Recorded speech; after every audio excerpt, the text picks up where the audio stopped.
நம்ம இன்னைக்கு எல்லாருக்குமே ரொம்ப பிடிச்ச கல்யாண வீட்டு பட்டாணி கூட்டு எப்படி செய்யலான்னு பார்க்க போகிறோம்.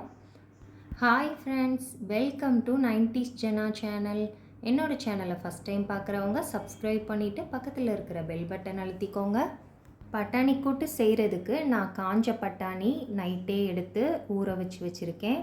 அதை நல்லா வாஷ் பண்ணிவிட்டு ஒரு குக்கரில் சேர்த்துக்கலாம். இதை நீங்கள் ஃப்ரெஷ் பட்டாணிலையும் செய்யலாம். ஆனால் கல்யாண வீட்டு பட்டாணி கூட்டு அதே டேஸ்ட் வரணும்னா கண்டிப்பாக காஞ்ச பட்டாணி தான் யூஸ் பண்ணணும். இப்போ இதில் இந்த மீடியம் சைஸ் உருளைக்கிழங்கு எடுத்து அதை இந்த மாதிரி கட் பண்ணி எடுத்து வச்சுருக்கேன்.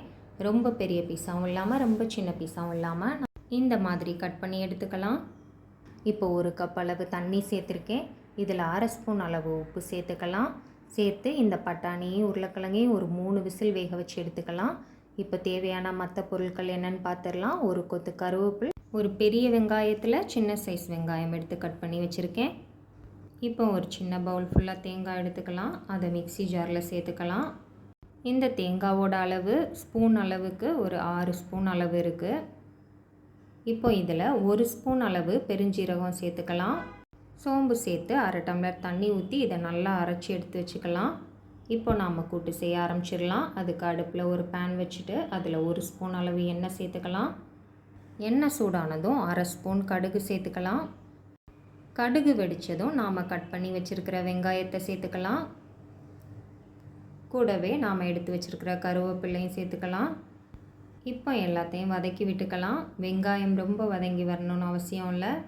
இந்த மாதிரி கொஞ்சம் கலர் சேஞ்ச் ஆகி வதங்கினதுக்கப்புறமா இதில் 1/2 ஸ்பூன் அளவு இஞ்சி பூண்டு பேஸ்ட்டு சேர்த்துக்கலாம். ரொம்ப அதிகமாக சேர்த்துடக்கூடாது. நான் சொல்கிற அளவுகள் அதே மாதிரி சேர்த்திங்கன்னா பட்டாணி கூட்டு ரொம்பவே சூப்பராக இருக்கும். இப்போ இஞ்சி பூண்டு பேஸ்ட்டோட பச்சை வாசனை போகிற அளவு கொஞ்சம் நல்லா வதக்கிக்கலாம். இப்போ அடுப்பை லோ ஃப்ளேமில் வச்சுக்கலாம். இப்போ இதில் தேவையான மசாலாஸ்லாம் ஆட் பண்ணிடலாம். 1/2 ஸ்பூன் அளவு மஞ்சள் தூள், 1 ஸ்பூன் அளவு மிளகாய் தூள்.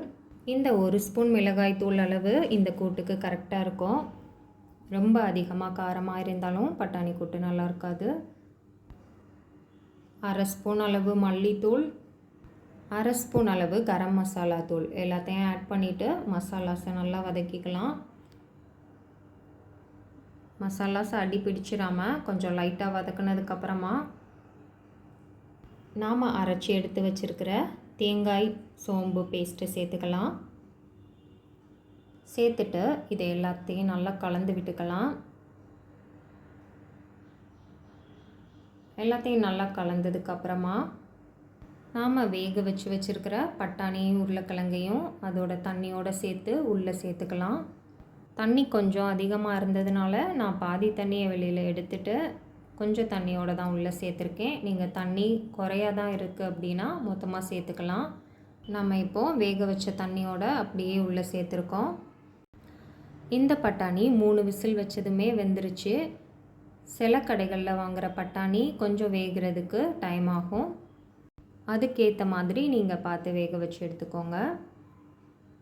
இப்போ இது எல்லாம் மிக்ஸ் ஆகிற அளவு நல்லா கலந்து விட்டுட்டு ஒரு கொதி வந்ததும் ஒரு மூடி போட்டு ஒரு 5 நிமிஷம் லோ ஃப்ளேமில் வச்சு நல்லா குக் பண்ணி எடுத்துக்கலாம். அப்போ தான் நல்லா இந்த தண்ணியெல்லாம் வற்றி நல்லா எல்லாம் மசால் பட்டாணி எல்லாம் நல்லா மிக்ஸ் ஆகி கிடைக்கும். இப்போ இதில் ஒரு 1/4 ஸ்பூன் அளவு மட்டும் உப்பு சேர்த்துருக்கேன். பட்டாணி வேக வைக்கும் போதே உப்பு சேர்த்து தான் வேக வச்சுருக்கோம். ஆனாலும் பாதி தண்ணியோட மட்டும்தான் சேர்த்துருக்கோம். கொஞ்சம் உப்பு கம்மியாக இருந்தது. ஒரு 1/4 ஸ்பூன் அளவு உப்பு சேர்த்துருக்கேன்.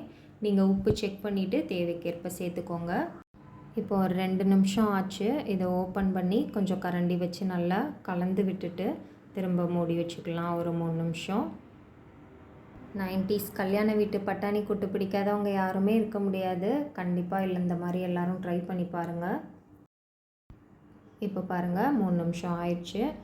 இப்போ கொஞ்சமாக தண்ணி இருக்குது. ரொம்ப தண்ணி வற்றி ட்ரையாக வரக்கூடாது.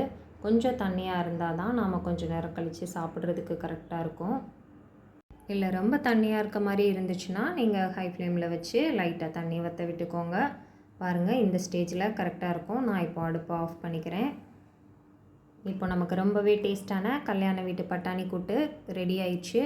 கண்டிப்பாக எல்லோரும் ட்ரை பண்ணி பாருங்கள். ட்ரை பண்ணி பார்த்துட்டு எப்படி இருக்குன்னு சொல்லி எனக்கு கமெண்ட் பண்ணுங்கள். என்னோடய சேனல் பிடிச்சிருக்குன்னா லைக் பண்ணுங்கள், சப்ஸ்கிரைப் பண்ணுங்கள்.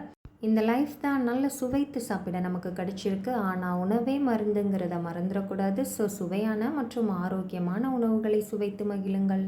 தேங்க்ஸ் ஃபார் வாட்சிங்.